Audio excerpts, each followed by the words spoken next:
Okay, on to step number A6. Just a little note that you should have no parts left. At least in my kit, we've used up every part that's in my tray. I do have 4 of the stock bearings left because we used the FastEddy bearings. However, at the end of this step, you should have no parts left. We are going to install the torque rod assembly. Take a look at the directions here. The beveled screw, or what they call a flathead screw, is going to go on the chassis side, and the button head screw is going to go up above on the steering rack. Not sure where we should start here. Let's start with the steering rack portion, because we may have to manipulate this around a little bit to get our fingers in there. So, if I remember correctly, the holes in here need to be tapped. For some reason they're just running a little bit tight.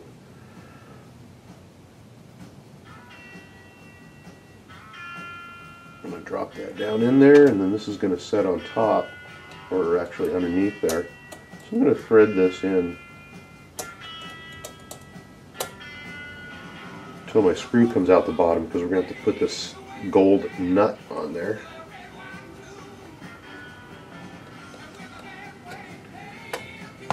Which could prove to be difficult.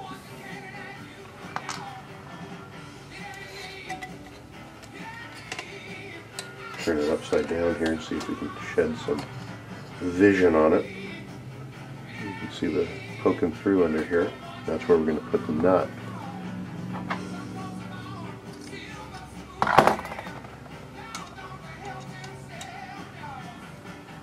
I think I may have to go get a pair of needle nose pliers. I'm going to have to hold this nut in here. Sorry, I can't get porn position on this to show you guys, but I'm just threading that nut on. You can see it in there. I'm going to come behind here with a pair of needle nose and hold it and tighten it down.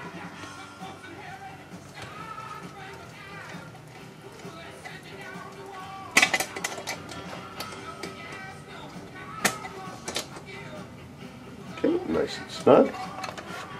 Wasn't as bad as I thought it would be.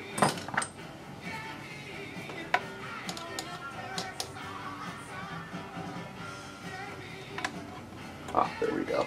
I thought it was binding, but it was hitting the unit here. This should reach down and touch without binding. Okay, now we're going to use the flathead, or the beveled screw from underneath.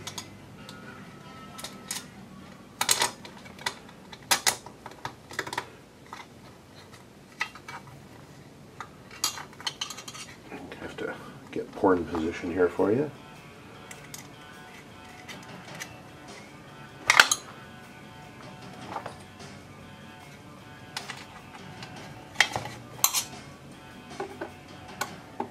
And we'll tighten it down.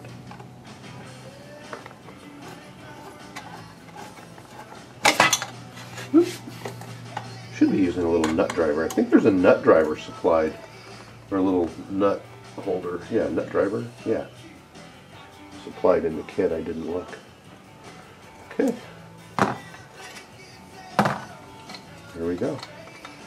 Now we have the torque rod assembly installed. And again, I always like to check anytime I attach something to anything. I always like to just double check and make sure that there's no binding going on anywhere, because you never know. Okay, we have finished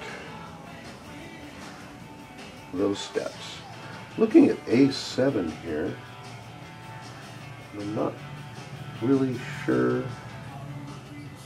Okay, they're just showing us the completed steering assembly. So A7 really isn't a directions, it's just a visual, so that you can take a look at it and make sure that everything looks the way it should. Okay. All sorts of fun, starting with B1. We're going to have to open up a new bag. I'm assuming that that is bag B. So let's go ahead and get our new bag together and we'll get started on the next step. Alright, on to step number B1. A little bit of preparation was needed for this. There's a lot of stuff in bag B. I basically put away anything that looked like A-arms and tie rods and drive shafts and CVs and all that other stuff, and took out stuff that just looked like it was Diff related, because we are building the front diff now. So got all that sorted out, found all my pieces and parts, and have them ready to go. The only exception is that the directions say to use black grease. However, in bag B, I could not find any black grease, nor did I find any in the rest of the kit. So I did find this bag of grease here, so we're going to use that. Be it right, be it wrong, that's what we are using. So let's go ahead and start by putting just a little bit of grease around the bottom of the diff cup here. You don't need a lot. Just going to put a small amount on there.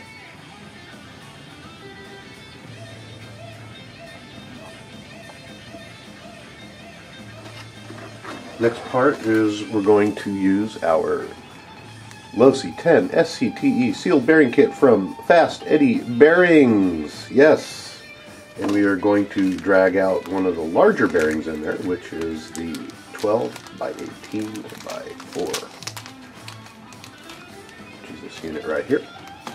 And we are going to place that over the gear ring assembly. Just going to lay it on there.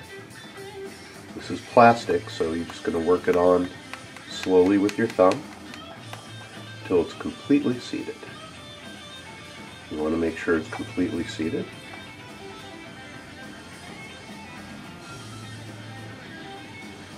Next, we're going to take the cup. We're going to slide it through the hole here. I'm going to actually turn it around the other way and do that also, just to help distribute a little bit of that grease inside of there. Now we are going to take the little O-ring, and whenever we're dealing with O-rings, I always like to lubricate them a little bit. It doesn't take much. I just want to put a little bit of lubrication on it so it's not dry. One of the reasons is as you're sliding it over the shaft, if you don't want it to split or to crack. So we're going to very simply put that over. I'm going to seat it down in there. If you want, you can use an Allen wrench if it's not going down in properly, but you don't want to harm it, so you just tamp it down in there just a little bit. The next, we're going to put on the little washer, if we can grab it. Still have a little grease on my fingers. And then we're going to insert the little pin through the hole. You can see the hole in the end of the shaft there. Get a little closer up view. Sometimes you can do this with your fingers, sometimes you need a needle nose plier to get in there, but we're going to put it in there and we're going to make sure it's set even. Then we're going to insert the gear. You can see there's a little keyway in there. That's going to insert over the little shaft we put in. Just put it on and rotate it until it falls in. If it doesn't want to fall in, like this one, you know that your pin is not evenly set. So you want to make sure that pin is evenly set in there.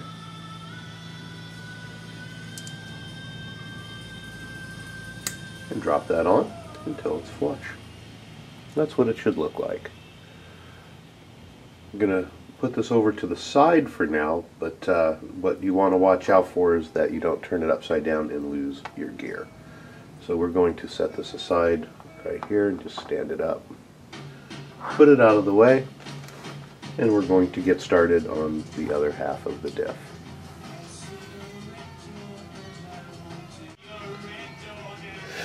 This half of the diff is going to build basically just like the other half of the diff did, except for we're using the diff cup rather than the ring gear assembly unit. It's going to be fairly straightforward. Again, I have not taken my bearings out because I have to do my commercial. Team FastEddy bearings, low C10 SCTE sealed bearing kit at FastEddyBearings.com. You thought this video was free. It builds just the same as the other one, so we're pretty much just going to fly through this. Bearing's a little bit tighter getting on this one.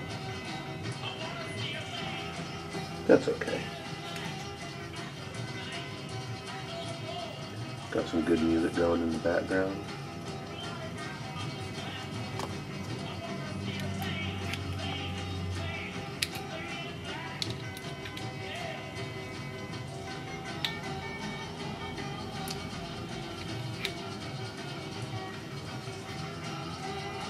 This cup is a little deeper than the ring gear assembly was, so it's a little bit more difficult to get stuff down in there. The difficult part is going to be the pin.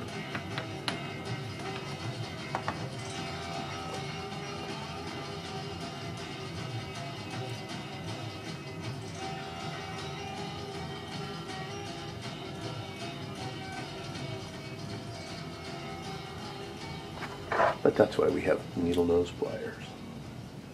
Uh-oh, song's over. What are they going to play next?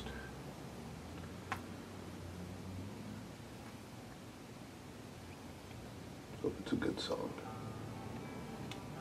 There we go. The Animals, House of the Rising Sun.